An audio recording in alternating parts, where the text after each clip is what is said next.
Buenas noches. Gracias a todos los presentes que se encuentran con nosotros en esta reunión, dando inicio formalmente a nuestro circuito audiovisual 2024.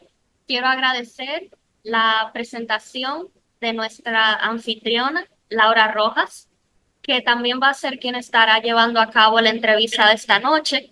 Y por supuesto agradecer la participación de nuestro invitado estrella, Wadis Jaques, por su participación y porque va a estar compartiendo con nosotros sus palabras y experiencias en el cine y teatro dominicano. Wadis Jaques es un actor, productor y director teatral dominicano. Ha ganado numerosos premios soberanos, siendo uno de los artistas más premiados en ese galardón. Desde el teatro hasta el cine, ha demostrado ser una eminencia, siempre poniendo por delante la calidad en sus trabajos. Y por supuesto, ha dirigido diferentes musicales como In the Heights, Mariposas de Acero, La Barbería, entre otros. Sin más que agregar, le cedo la palabra a Laura. Muchas gracias, Diana. Aquí estamos muy felices de tenerlo, verdaderamente. Y más que nada, estamos felices de recibir sus conocimientos para nosotros mismos aplicarlos dentro de un proyecto que vamos a realizar más adelante en la clase. Nosotros estamos felices de saber su historia y antes que nada, queremos preguntarle cómo está usted. Súper bien, muy bien, trabajando mucho y súper contento de ver que hay una nueva generación formándose para tomar la antorcha, para seguir adelante con todo esto que es tan importante para nuestro país y para el desarrollo de la cultura dominicana. Muchas gracias. Nosotros queremos empezar por el inicio. ¿Cuál fue su primer contacto con el arte? Wow, lo que pasa es que yo creo que yo nací yo nací haciendo arte, o sea, yo recuerdo que cuando ya yo tenía 4 años, ya yo estaba cantando, bailando, intentando hacer performance en la escuela en donde yo estaba estudiando en ese momento. Pero no es sino hasta los 8 años cuando yo comencé a escribir canciones. Honestamente, yo lo que hacía eran unos plagios porque yo estaba inspirado por el Chapulín Colorado y ellos tenían una canción que era la que introducía el programa. Entonces, y lo que comencé haciendo fue haciendo una parodia de esa canción. Y mami me explicó que eso era una parodia, que estaba muy bien, pero que lo ideal sería que compusieras canciones que fueran con tu propia música. Entonces, bueno, eso fue como una luz que se encendió en mi cabeza y a partir de ahí ya no me detuve nunca más. A los 8 empecé y comencé escribiendo canciones, después escribía cuentos, después llegaron las obras de teatro y así comenzó mi vida en el arte. Yo creo que el arte me eligió a mí, yo no elegí el arte necesariamente. Qué inspirador. Realmente eso fue una edad temprana, se puede decir. Sí. Qué bueno. Y realmente nosotros hablando en ese sentido, nosotros queríamos saber un poquito sobre su experiencia en Broadway Dance Center. Si nos puede hablar un poco al respecto. Bueno, cuando yo llego a los Estados Unidos, yo recuerdo que llegué en un invierno y era terrible porque era el mes de febrero, hacía muchísimo frío y yo llegué a la casa de una hermana en New Jersey. Entonces yo no trabajé por muchísimo tiempo porque yo me quedé ilegal realmente.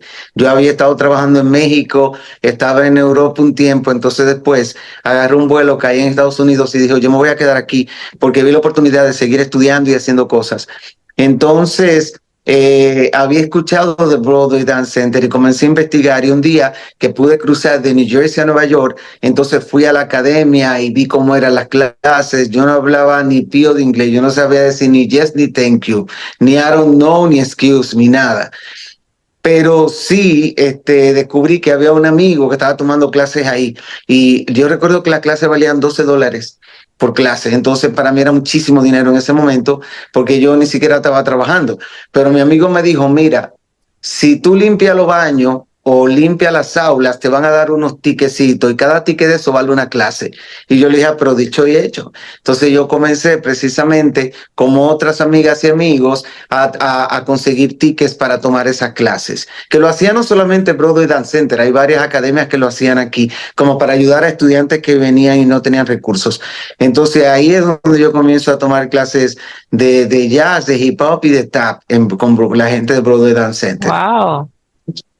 No, pero eso está excelente. Realmente eso demuestra que la pasión y el arte van mucho más allá de las adversidades o cualquier situación en la que uno se pueda encontrar. Realmente Definitivamente. eso Definitivamente. está muy bien. Sí. Nosotros queríamos saber, aparte de sus estudios y cómo comenzó, hay un momento en cada artista en que sabe y se da cuenta de que, ok, esto es para lo que yo estoy hecho, voy a hacer esto por el resto de mi vida. ¿Cuál fue ese momento para usted? Mira, yo tenía la facultad de ejecutar diferentes talentos, o sea, Dios como que me dio ese don. Yo estaba, en un momento de mi vida, yo estaba bailando, yo estaba cantando, yo estaba escribiendo, yo estaba haciendo teatro. Entonces después pensé, inclusive hasta como cantante grabé un disco que era de salsa, Dios mío, y después yo pensé, yo no quiero estar cantando en una orquesta, quizá esto no es lo mío, pero también pensé, son demasiados territorios, estoy queriendo actuar, queriendo cantar, queriendo bailar, queriendo coreografiar, entonces, como mami dice que mucho abarca, poco aprieta, yo dije, yo necesito concentrar todas esas disciplinas en una disciplina, en algo que me ayude a sacar provecho de todas, pero no individualmente. Entonces eso fue el teatro musical.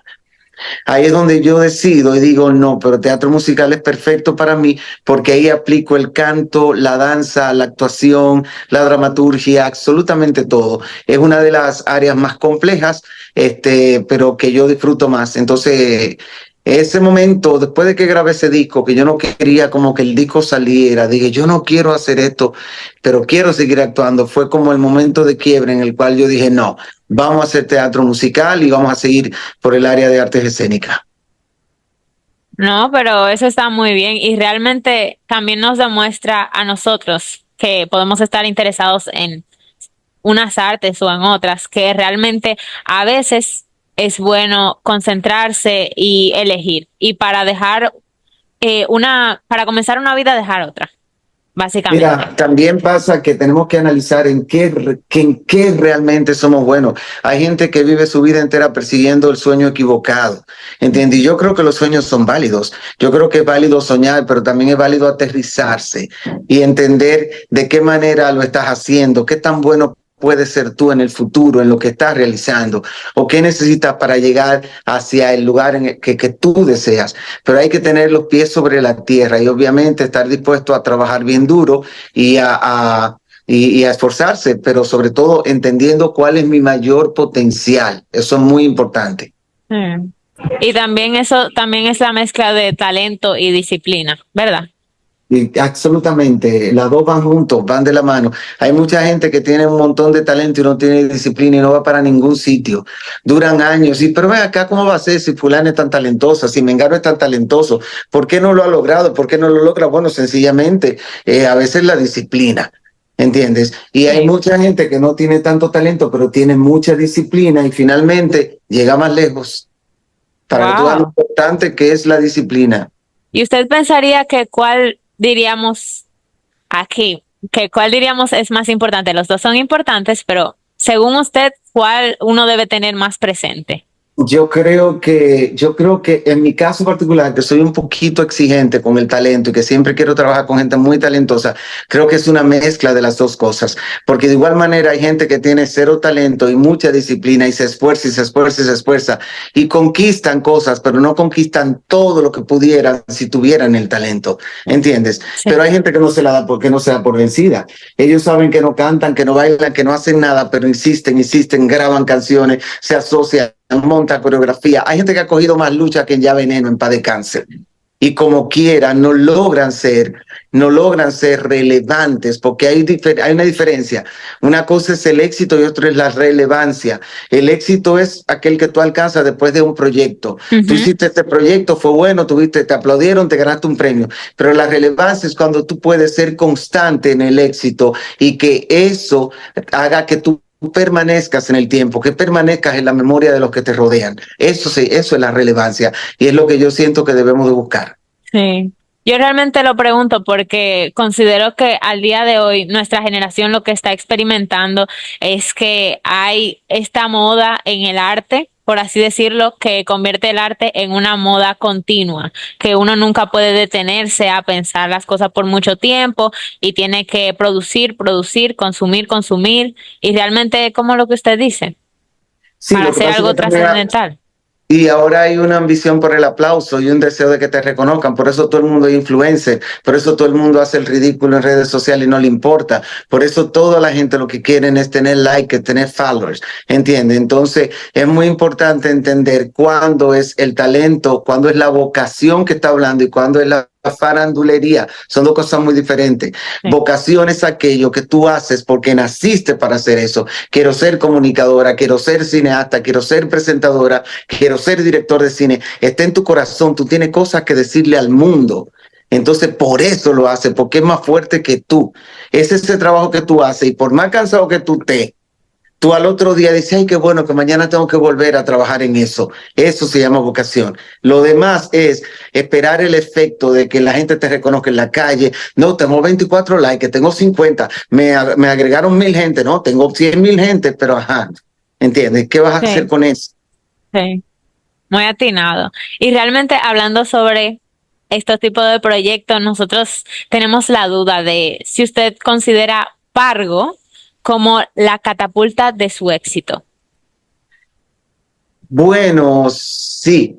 Yo siento que comenzó con una obra llamada Yerba Mala, pero después continúa con Pargo, que es la obra insigne, la obra por la cual ya me conocen a mí solo por intérprete. No fue un trabajo solo, fue un trabajo en el cual varias personas a las cuales siempre agradeceré de por vida, a un grupo de gente que se reunió conmigo para hacer ese proyecto, estando yo empezando en mi carrera, como Joche Asiático, que hizo todo el diseño, la estética, y Elvira Lora, su profesora, que fue quien en ese momento fue mi relacionadora pública, la que me ayudó a redactar notas de prensa, la que básicamente me puso en el mapa, ¿entiendes? Entonces son gente que si no se hubiera reunido ese equipo de gente y hubiera creído en el proyecto, yo no sé si hubiera corrido la misma suerte. Qué bueno.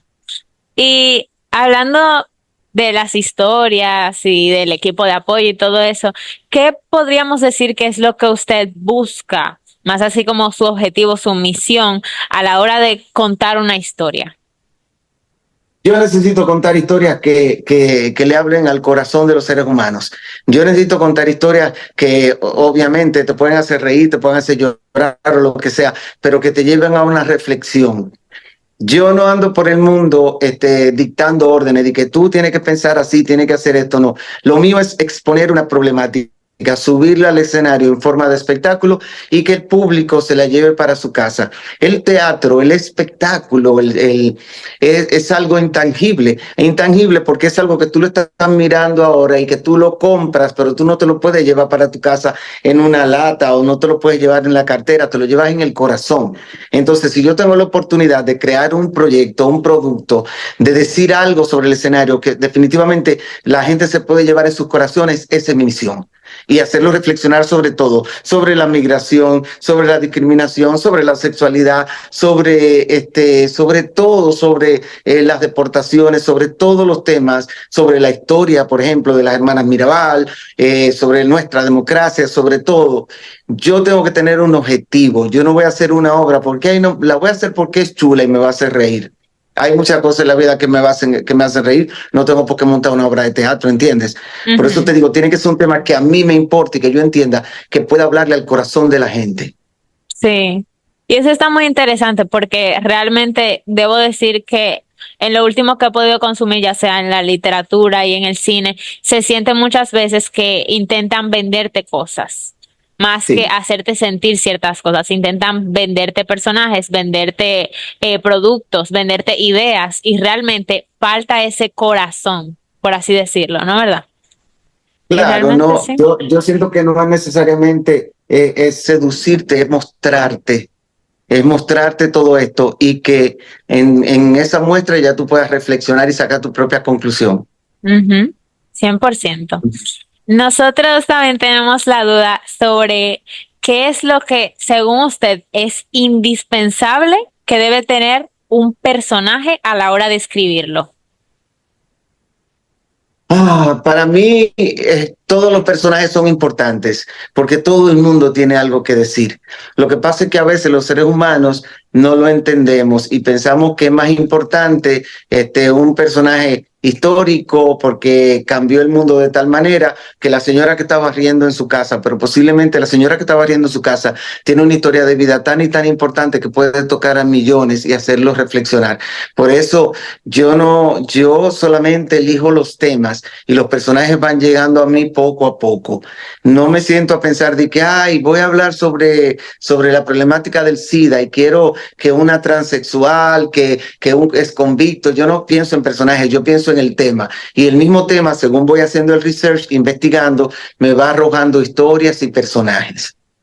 No, eso está muy bien, porque es como el contraste, cómo se ayudan, digamos, la trama con los personajes. Muy bien. Y Exacto, por ahí va la cosa. sí, y nosotros teníamos la duda de, bueno, ya usted prácticamente me lo contestó, pero en su proceso creativo, ¿por dónde le gusta comenzar? ¿Por dónde usted Yo empieza? necesito Lo primero para mí es un tema que me inquiete, un tema del cual yo necesite hablar, un tema que yo vea que me afecta o que afecta al mundo. Entonces, que yo diga, bueno, yo necesito hablar sobre eso. Mi próximo trabajo teatral se llama 12 monstruos y habla sobre violencia doméstica y es con 4 actrices y 12 historias pequeñas. Entonces, yo hace muchos años que estoy recopilando historias sobre violencia doméstica, investigando, pero en todo este tiempo de investigación yo todavía no tenía los personajes ni las historias. Yo tenía un montón de historias que había leído y obviamente siempre estamos en las noticias viendo todo lo que está pasando. Sí. Finalmente, el año pasado me senté y comencé a darle forma a toda esa investigación. El tema es lo primero.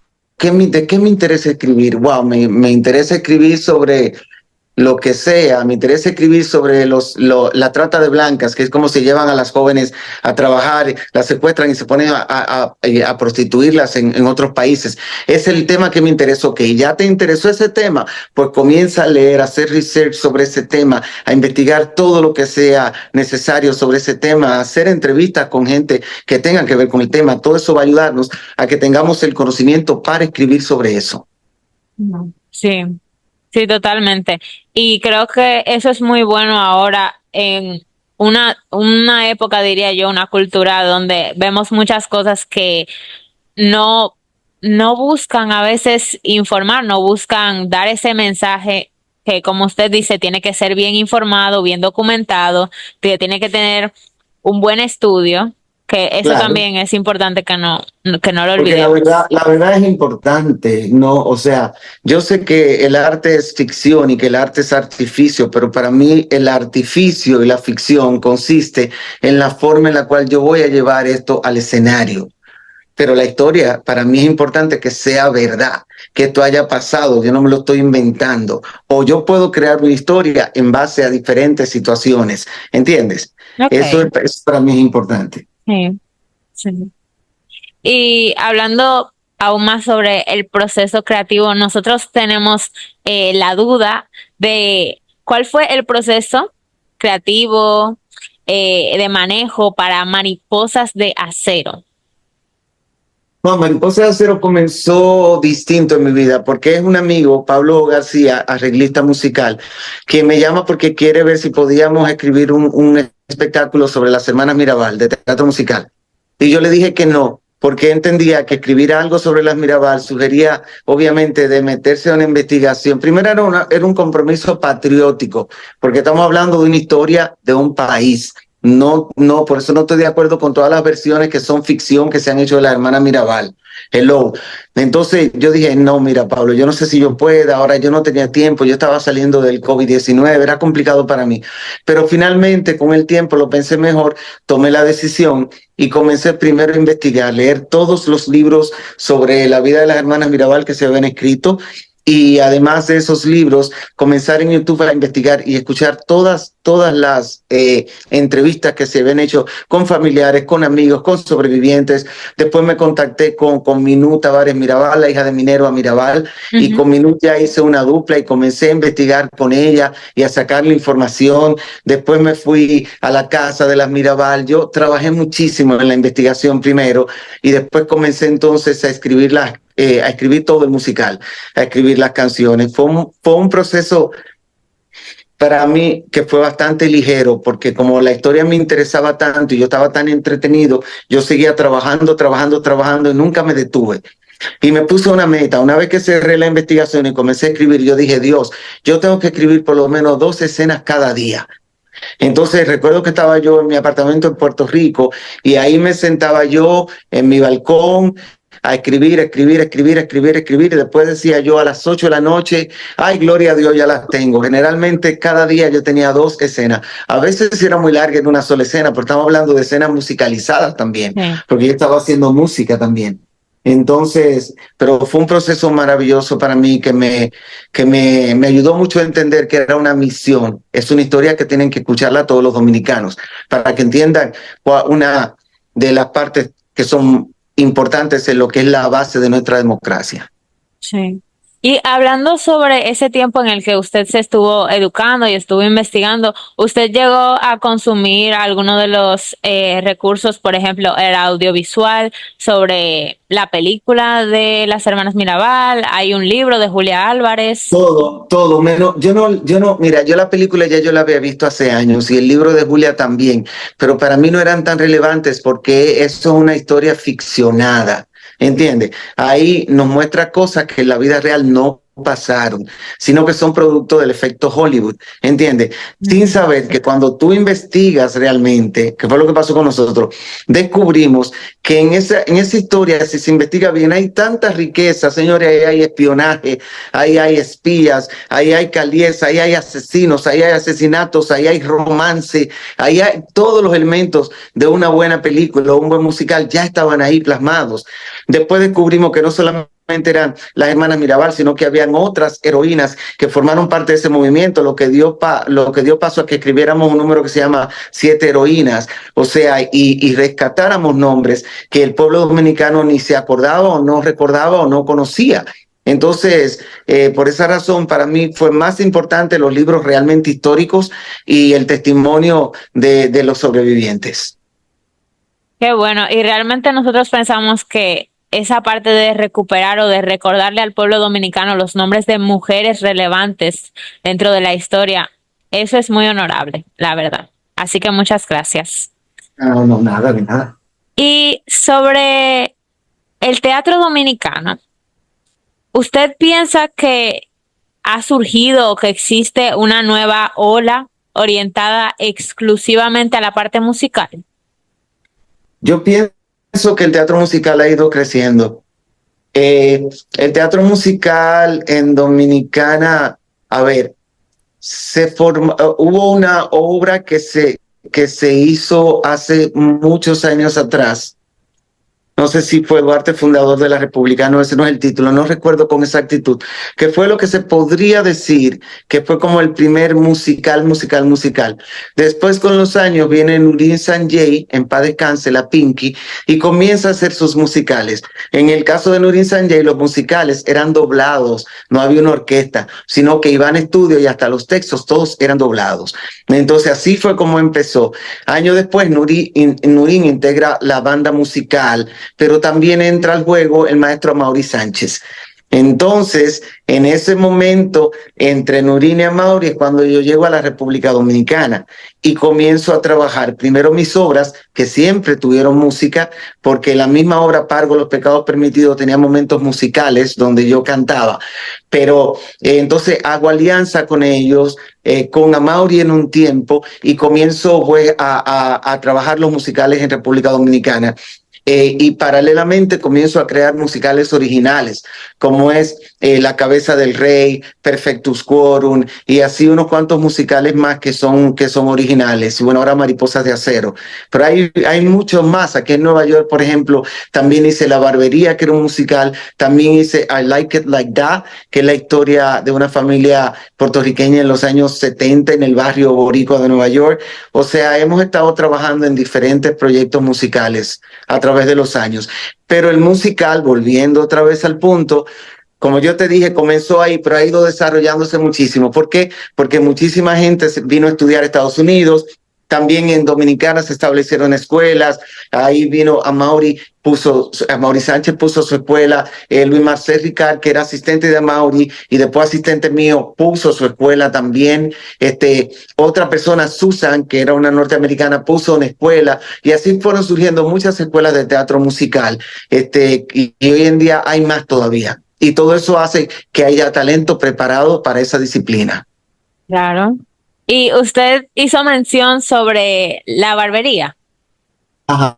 Y a nosotros nos gustaría saber cuál fue la experiencia al grabarlo y cuáles fueron los principales retos, por así decirlo, a la hora de enfrentarse a un medio audiovisual.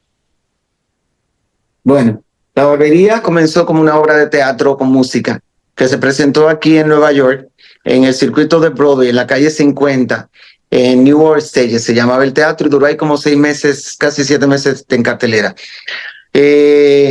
Un productor fue a ver la obra y se acercó a mí y me dijo, esto tiene que ser una película. Y ahí comenzamos en la idea de que fuera una película. Ya yo hace años que había estado escribiendo guiones para cine y había estado de forma autodidacta estudiando cine. Porque yo siempre dije, yo voy para el cine, pero cuando yo vaya para el cine, yo no quiero ser un director que yo no conozco ni cuáles son los planos, ni cuáles son las tomas, ni qué es un diseño de plano, ni qué es un plan de rodaje. Yo no voy a ir a sentarme y que me digan, esto se hace así. No, yo necesito saber. O sea que yo siempre he pensado en eso de que cuando se abre una puerta, tú puedes entrar por esa puerta, pero es mejor que, amiguita, tú estés lista para entrar por esa puerta. Porque lo peor del mundo es que se abre una oportunidad y no estemos listos. Entonces, precisamente, ¿qué pasó con La Barbería? Que se juntaron las dos cosas. Ya yo había estado haciendo guiones, yo inmediatamente me puse a hacer el guión de la pieza, hice un primer draft de ese guión, se lo mandé a Juan Basanta lo manda a Atlantica Media y me dice a mí, Wadis, vamos a hacer La Barbería y tú la vas a dirigir. Él me lo dice a mí como por decirte en junio. Yo le dije, ay, qué bueno, ya el año que viene. Y dice, no, esto va a ser en 2 meses. O sea, fue algo tan rápido que yo inmediatamente comencé a pensar de que, Dios mío, Wadi, tú estás listo. Y digo yo, bueno, después de 3 años estudiando cine, aunque sea de manera autodidacta, I think I'm ready. So let's do it. Vamos a hacerlo. Entonces, nada, para mi sorpresa, ellos aprobaron el primer draft que se hizo. Eso nunca pasa. Generalmente la película pasa por varios drafts. Sí. Y yo le pedí a ellos que me dejaran revisarlo y hacer un segundo draft y como que aceptaron. Y finalmente ese fue el que grabamos. Una cosa es decir que lo voy a hacer y otra cosa es hacerlo. Una vez que estás ahí sentado, ves toda la responsabilidad de un director de cine. Cuando la película dicen de que una película de fulano, de Wadi Jaque o de fulano de tal, es porque esa película es tuya, la van a sacar de tu costilla. Porque todo lo que pase por ahí enfrente tú tienes que supervisarlo. Tú tienes que aprobar absolutamente todo, desde vestuario hasta escenografía, hasta música, hasta sonido, hasta color. Tienes que aprobarlo todo. Por eso es que dicen en una película tuya, aunque es un trabajo muy colectivo y es necesario dejar que el equipo trabaje. Yo puedo decirte que mi experiencia como director de cine en La Barbería me ayudó obviamente a confiar muchísimo más en los equipos y obviamente a ejercer el liderazgo cuando se tiene que ejercer. Sí. Y nosotros realmente lo admiramos porque por la ventana, por así decirlo, que digamos estamos viendo en nuestro primer año, realmente podemos ver la gran responsabilidad que usted tuvo que tomar. Y hablando sobre eso, nosotros estábamos trabajando sobre un personaje muy importante femenino de aquí, de la República Dominicana, Mama Tingo. Ajá. Y realmente nosotros tenemos la idea para presentar al final de el cuatrimestre este proyecto audiovisual. Y realmente nos interesa saber un poco sobre su opinión, profesional sobre cómo usted piensa que sería interesante o que sería bueno comenzar a contar la historia, su historia.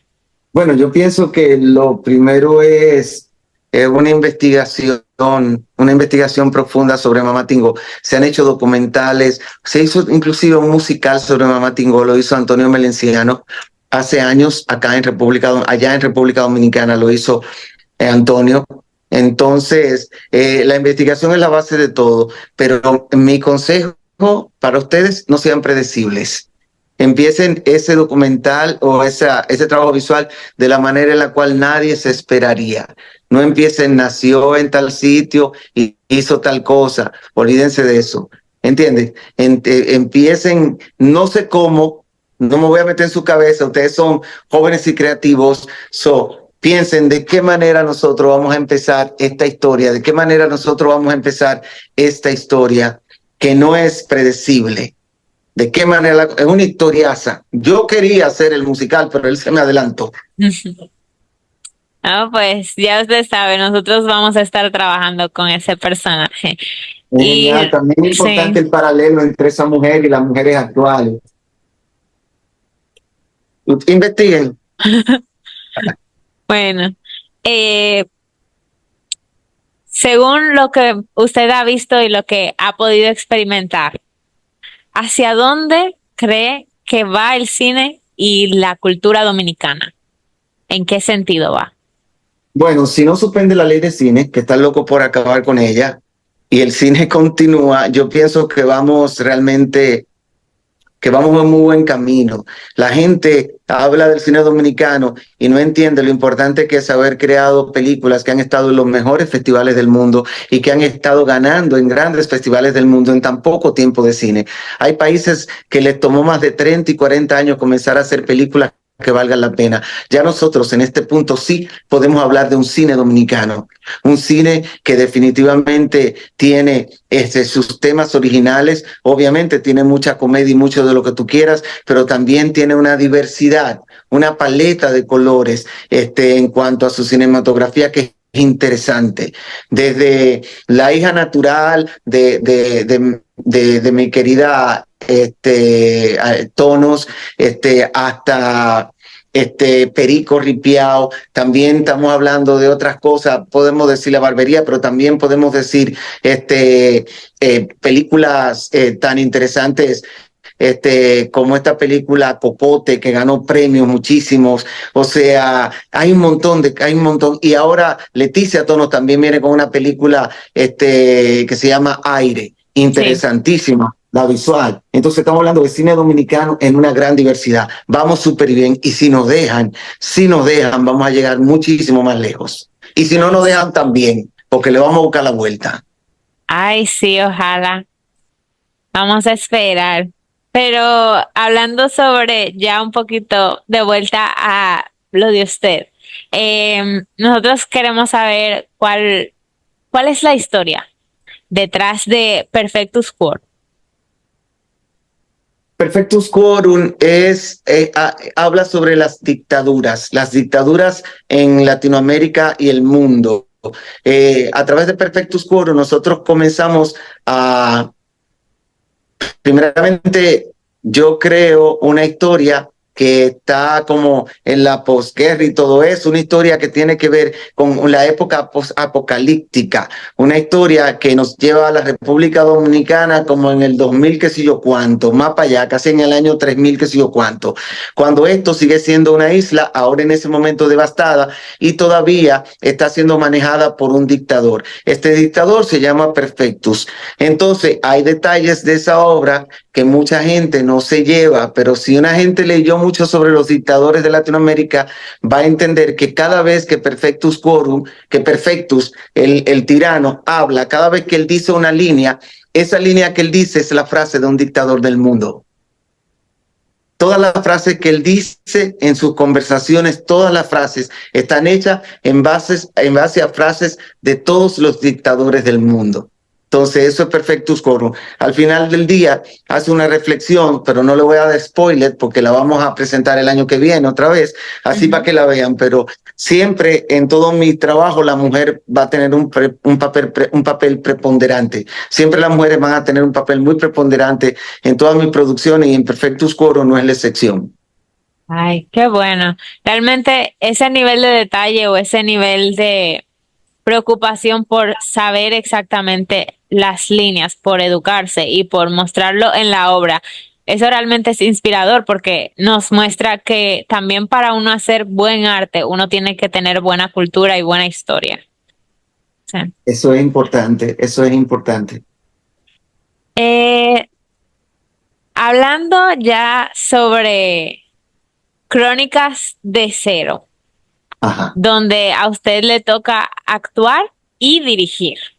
Uh-huh. ¿Por dónde usted comienza? ¿Por la historia, la trama, los personajes, a la hora de emplearlo así, en persona? Para mí lo primero era obviamente escribir y tener ya tener el material literario en la mano. Una vez que yo tengo el material literario en la mano, si me voy a autodirigir, lo primero que empiezo es con el entrenamiento físico. Preparándome para todos estos personajes.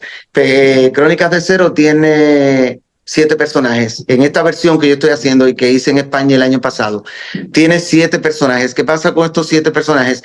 Que los 7 tienen 7 voces diferentes, 7 se mueven de una manera distinta, o sea, su gesticulación es distinta y todo eso sugiere de una gran preparación física. Por eso yo, después del texto, voy directamente al trabajo físico y en eso soy muy afortunado, porque quien es mi mano derecha y mi hermana, que también es directora de teatro y estudió en la India y se preparó muchísimo, su nombre es Betania Rivera. Con ella yo puedo trabajar toda la curaduría del montaje y también el aspecto de toda mi preparación física. Entonces, en ese orden de ideas voy en coche. Ah, no, qué bueno. Y realmente nosotros sabemos que el camino desde el principio que usted nos ha contado, no ha sido fácil, no ha sido todo color de rosa, ¿verdad?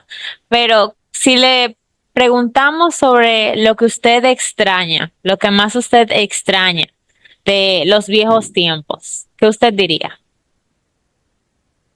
Bueno, realmente yo no sé si yo extraño algo de los viejos tiempos, te soy sincero, porque, por ejemplo, yo podría decir que extraño el entorno en donde crecí, la gente, pero esa gente ha crecido conmigo y ese entorno, aunque ahora yo estoy en Estados Unidos y sigue en Dominicana, yo tengo un contacto muy directo con ellos, ¿entiendes?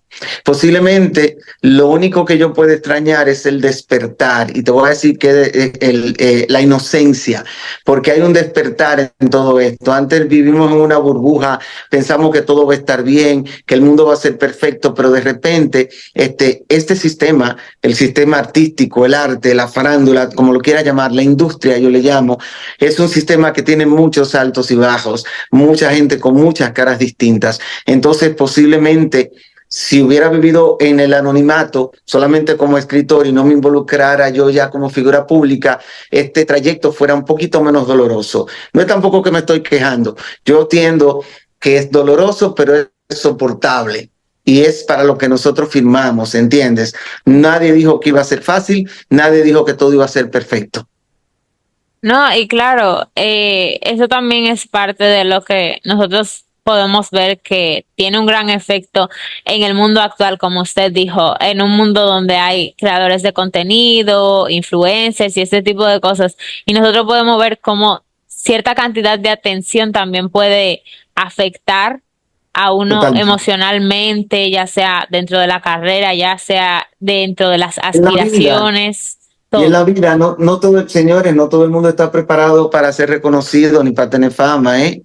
Cuidado con eso, porque no todo el mundo tiene el grado de humildad para entender de que hoy estamos vivos y mañana estamos muertos. O sea, el mismo que te aplaude, ay, qué fabuloso, lo hiciste, genial, mañana está, ¡buh! Entonces, tenemos que estar claros, lo más importante en esta vida es lo que tú puedes vivir rodeado de la gente que tú amas y lo que puedes crear como el trabajo que haces. Eso es lo más importante porque al final del día todo va a pasar, el aplauso pasa. De hecho, esta conversación es lo único que nos va a quedar. Con los años, posiblemente tú te ganes un Oscar o yo me gane un Oscar o nos ganemos un Grammy o quizás nos vemos en una alfombra roja y tú me digas, ay, Wadi, ¿te acuerdas cuando yo te entrevisté, que yo estaba en la universidad y tú y yo nos vamos a reír de esto? Y los muchachos, ay, sí, esa entrevista, Dios mío, sí, que yo estaba en Nueva York en mi apartamento, bla, bla, bla, bla, bla. Eso es lo que prevalece, señores. Eso es más importante que todo. Eso es lo que al final del día nos va a sacar una sonrisa a pesar de los años, del tiempo y del cansancio.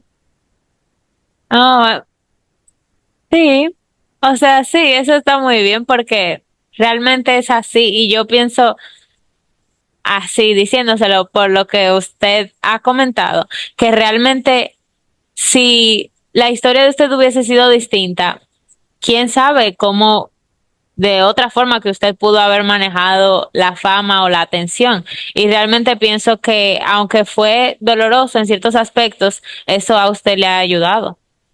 Sí, por supuesto. Claro que sí. Sí, sí, sí. Por supuesto que sí. Sí. Y hablando ya sobre las mujeres, ¿siente que la figura de la mujer puede estar un poco invisibilizada en el cine dominicano o en las historias dominicanas en general? Yo no sé si en este momento podría decir eso.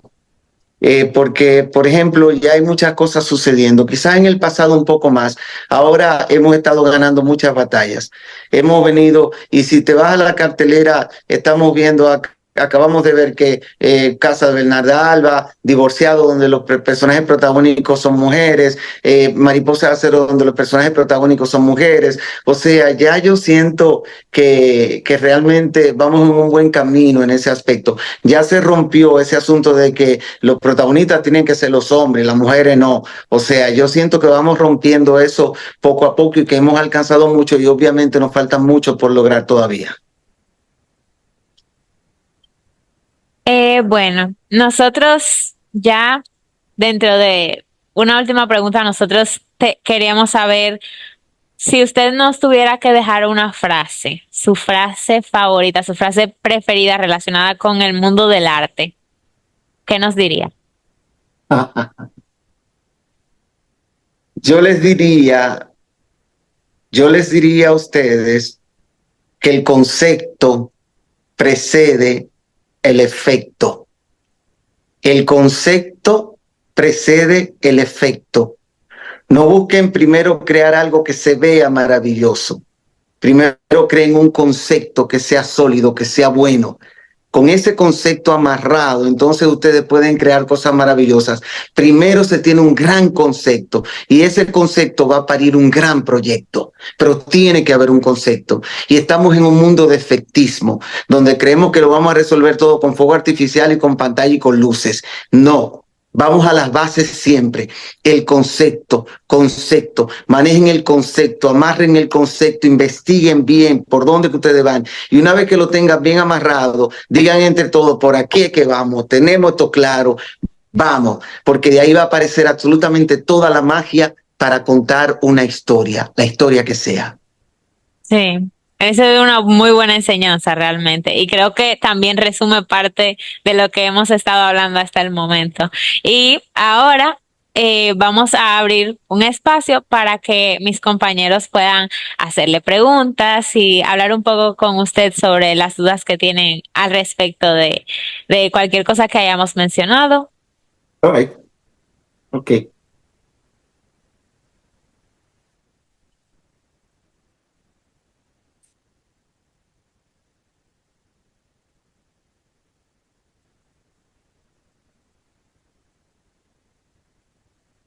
Pueden levantar la mano.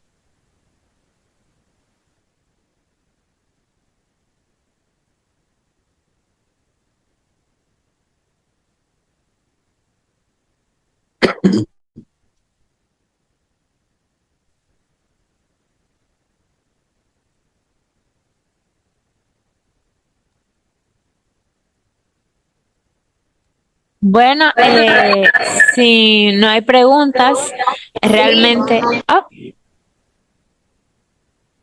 Lía, hola. Hola, ¿Me Hola escuchan? Lía, sí, te escuchamos. Hola, Wadis, te habla Lía.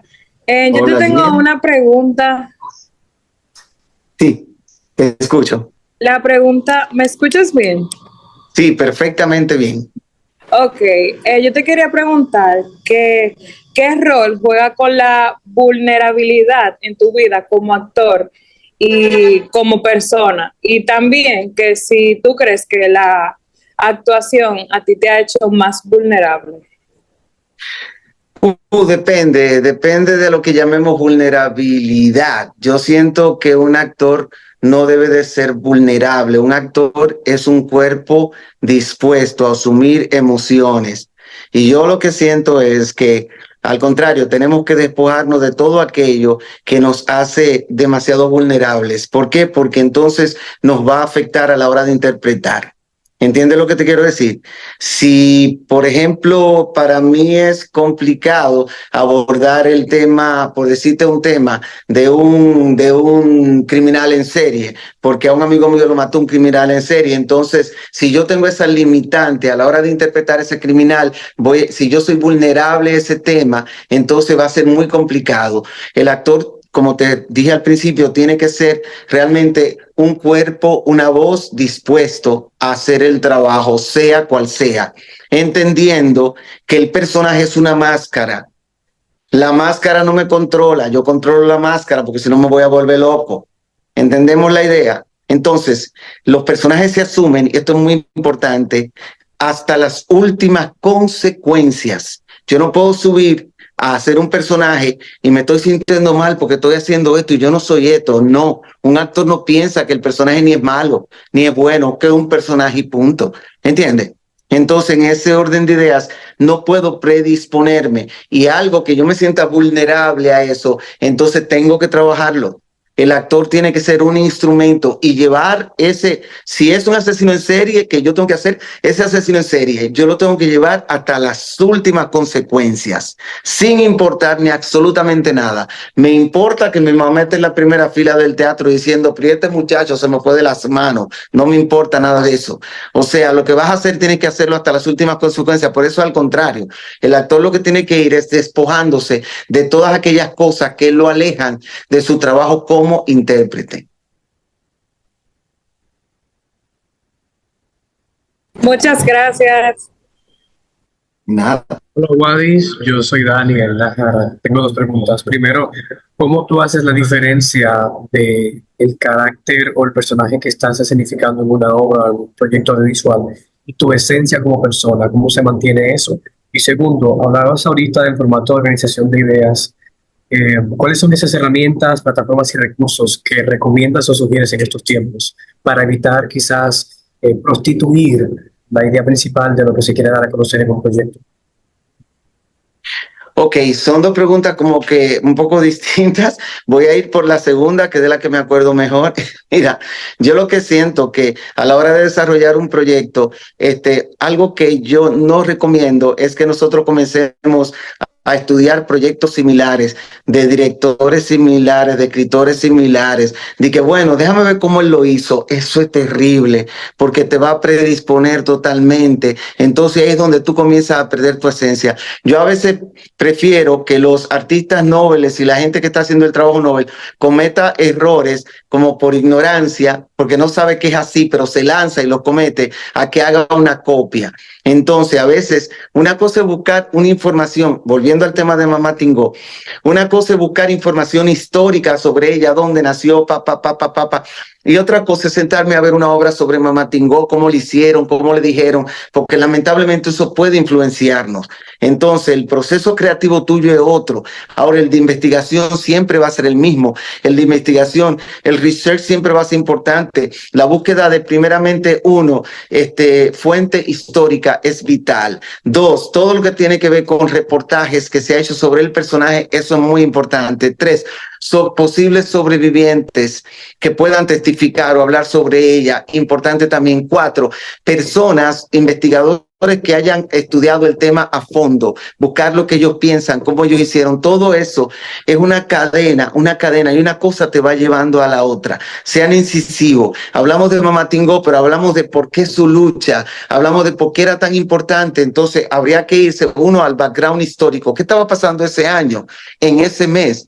¿Quién era el presidente en ese momento? ¿Quién era el fulano? ¿Quién era esto? ¿Quién era fulano? ¿Con quién ella vivía? Ah, tuvo 2 hijos. ¿Y quién era de esos hijos? ¿Cómo se llamaba el hijo de ella? ¿Dónde vive el hijo de ella? Es una cadena que si tú le sigues dando te va a llevar a muchísimos lugares hasta que tú decidas que ya tienes lo necesario. Puse a Mamá Tingó de ejemplo, pero en sentido general. Hasta que ya tú te sientas y tú estés como lleno de ese tema lo suficiente que puedas escribir sobre él sin tener que comenzar a analizar algunas cosas. Entonces, al final del día, hay quienes dicen que todos los personajes tienen un poco de nosotros, pero yo no estoy tan de acuerdo con eso. Yo creo que el arte es artificio. Yo creo que el personaje es una máscara. El personaje no necesariamente tiene que parecerse a Wadi Jaque, porque entonces si no, cada vez que me suba al escenario, voy a hacer exactamente el mismo personaje. Si lo voy a acercar tanto a mí. Hay un episodio de Los Simpsons, que a mí me daba mucha risa, que Homero le dijo a su esposa que quería llevarla al teatro para ver a Willy, qué sé yo quién, el hombre que hace 90 personajes. Entonces, cuando fueron al teatro, realmente era un actor que con su misma voz, como si fuera la mía, hacía todos los personajes. Él decía de que, y entró mi mamá y me dijo, hola, ¿cómo estás? Y yo le respondí, yo estoy bien. Y entró mi abuelo y dijo, ¿cómo estás? Y era la misma vaina, era lo mismo. Entonces, por eso te digo, siempre los personajes van a tener algo de uno, pero es más interno, es algo que te importa quizás, un tema en común puede que haya, pero yo no puedo partir de mí, de lo que tengo, de mi esencia para construir el personaje. Hay algo que se llama el sí mágico y es la capacidad de imaginarte y de preguntarte, ¿y si tal y tal cosa? ¿Y si hubiera sido de esta manera? ¿Y si hubiera sido de otra manera? ¿Entienden?